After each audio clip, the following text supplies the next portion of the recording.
भक्ति भक्त भगवंत गुरु चतुर नाम बपु एक, इनके पद वंदन किए नासत विघ्न अनेक। भक्त वत्सल भगवान की जय। एक बार धर्मराज युधिष्ठिर ने गोविंद से पूछा कि प्रभु, आषाढ़ मास के शुक्ल पक्ष में जो एकादशी आती हैं उनका क्या नाम है, क्या विधि है, क्या महत्व है और उस व्रत को कैसे करना चाहिए, इसके विषय में हमें विस्तार से बताइए। ठाकुर जी ने कहा कि यही प्रश्न एक बार नारद जी ने ब्रह्मा जी से किया था। ब्रह्मा जी ने जो महात्म बताया है वही मैं आपको बताता हूँ। आषाढ़ मास के जो शुक्ल पक्ष की एकादशी होती है उनका नाम पद्मा है। क्या है? पद्मा। पद्मा किसका नाम है? लक्ष्मी जी का पद्मा नाम से ये जानी जाती है। दूसरी बात, आज के दिन भगवान शयन करते हैं तो लोग देवशयनी एकादशी भी कह देते हैं, शयनी एकादशी बोल देते हैं। आज के दिन से ही चतुर्मास प्रारंभ होता है। 4 महीने के लिए हमारे साधु महात्मा जो है, ऋषि मुनि है, वो चतुर्मास करते हैं, यानी कि एक ही स्थान पर रह करके ये वर्षा ऋतु का जो है समय पालन करते हैं। जो गृहस्थ लोग हैं वो भी नियम से रहते हैं, क्या खाना है, क्या नहीं खाना है, क्या चीज़ें हमें चतुर्मास में छोड़नी है, उन सब का नियम पालन हो जाता है। पूरे 4 महीने तक मंदिर जाना है, या 4 महीने तक दीपक जलाना है, या इस वस्तु का दान करना है, या 4 महीने तक मैं इसका प्रयोग नहीं करूँगा। जो भी चतुर्मास के नियम होते हैं वो देवशयनी एकादशी से प्रारंभ हो जाते हैं।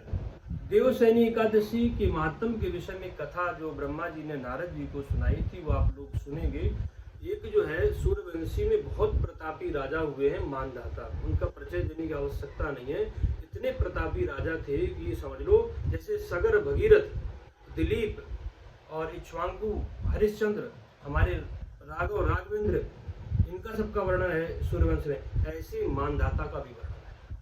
अपने आप में बहुत प्रख्यात राजा रहे हैं। देवयोग से उनके राज्य में एक बार 3 वर्ष तक वर्षा नहीं हुई। आप सब जानते ही हैं जो अपनी भारत की दिनचर्या है, अब तो बदल गई, लेकिन पहले जो थी वो तो वही कि बारिश होगी, उससे जो कुछ होगा उसी के अनुसार सब होता था। 1 वर्ष बीत गया, 2 वर्ष बीत गए, राजा चिंतित थे कि वर्षा नहीं होगा, अन्न नहीं होगा तो कैसे चलेगा। 3 वर्ष हो गए, अकाल पड़ गया, एक तरीके से सूखा पड़ गया। प्रजा ने हाथ जोड़ करके राजा से प्रार्थना की, महाराज ऐसे कैसे होगा, जो जल के संसाधन थे सब सूखते जा रहे हैं, वृक्षों ने फल रखना छोड़ दिया, वृक्ष भी सूख रहे हैं, जीविकोपार्जन कैसे होगा, लोग कैसे जीवन धारण करेंगे, कुछ उपाय इसके बारे में आप सोचें।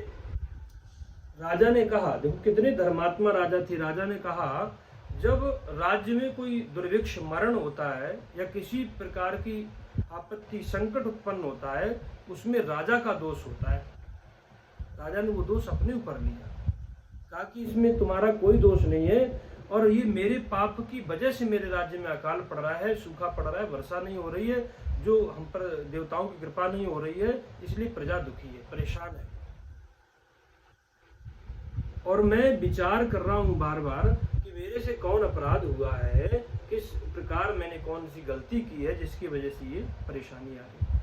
यानी कि राजा खुद अपना मूल्यांकन कर रहे हैं, आत्मचिंतन कर रहे हैं कि क्या किया जाए, मैंने कौन सा अपराध किया है, किसकी वजह से ये वर्षा नहीं हो रही, लेकिन मुझे कोई उसका आंसर पता नहीं चल पा रहा। उन प्रजा के दुख की निवृत्ति के लिए और आत्मचिंतन जो चल रहा था उस शंका समाधान के लिए वो चल दिए। अपने साथ जो गणमान्य लोग थे राज्य के उनको साथ में लिया, मंत्रीवर वगैरह, और जंगल की तरफ भ्रमण करने लगे। कुछ समय पश्चात जो है उन्हें एक दिव्य और सिद्ध संत के दर्शन हुए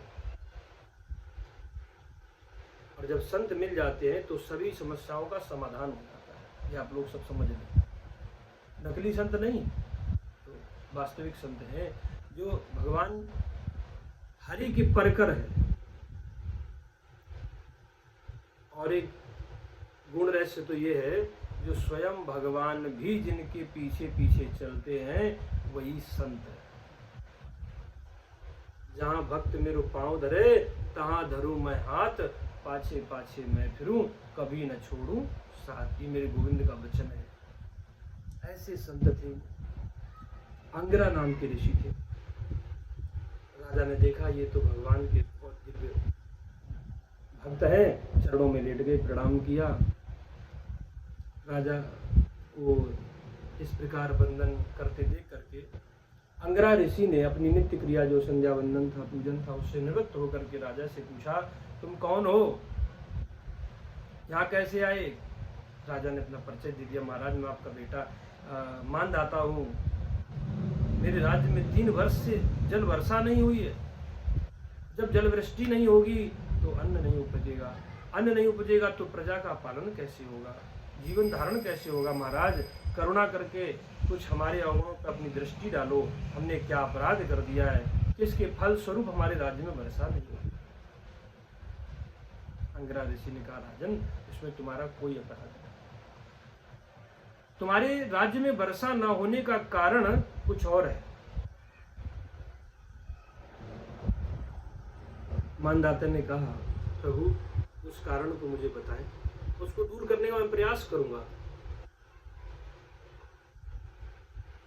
अंगिरा ऋषि ने कहा, तुम्हारे राज्य में एक शूद्र तप कर रहा है। ये सतयुग है। सतयुग में ब्राह्मण को तपस्या करने का, पूजन करने का अधिकार है, और इसमें अपनी क्रिया को छोड़ करके दूसरी की क्रिया में व्यतिक्रमण कर रहा है। जिसको उसको नहीं करना चाहिए वो कर रहा है। शूद्र को तप करने का अधिकार नहीं है, वो कर रहा है। आप उसको रोक दो या उसे मार दो, ठीक हो जाएगी, वर्षा हो जाएगी। मानदाता इतने सरल और इतने, उनको राजऋषि की उपाधि मिली हुई थी। जैसे ब्रह्म ऋषि होते हैं, ऐसे वो राज्य में रह करके ऋषि कल्प जीवन जीते थे, ये राज ऋषि उनको कहा गया। अगर उनको राज ऋषि कह के ही संबोधन करे तो भी कोई बुरा नहीं है। राज ऋषि ने कहा कि महाराज मैं निरपराध व्यक्ति को मार नहीं सकता,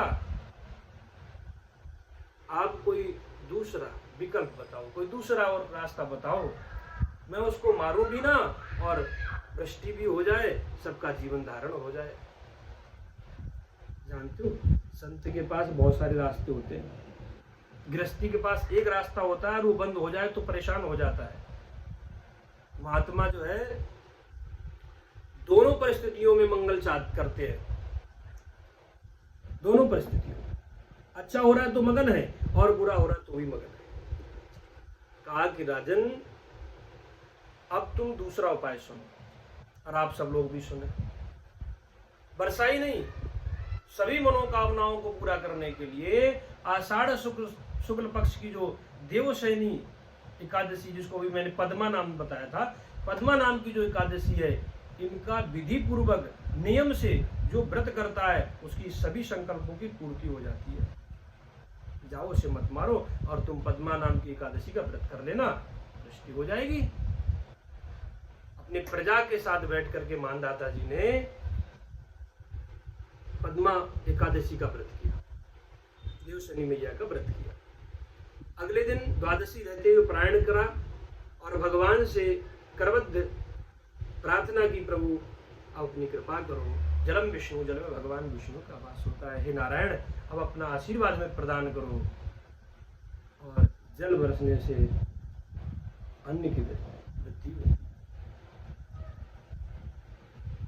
भगवान नारायण की ऐसी अनुकंपा हुई, ऐसी प्रेरणा हुई, इनके व्रत पारायण करते ही वर्षा हो गई और राज्य का अच्छे से पालन हुआ।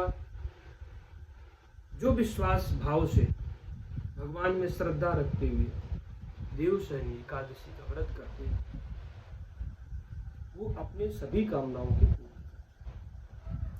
एक बात और विशेष ये है, अगर हमने जीवन अपनी कामनाओं की पूर्ति के लिए जिया, भक्ति अपनी कामनाओं की पूर्ति के लिए की, भगवान से प्रेम हमने अगर इसलिए किया कि हमारे मन में उठने वाली सभी कामनाएं पूर्ति होती रहें, और इसलिए मैं भगवान से बार बार मांगता रहूं, पूजा करता रहूं, उसके बदले में कुछ कुछ मांगता रहूं, ये ठीक नहीं।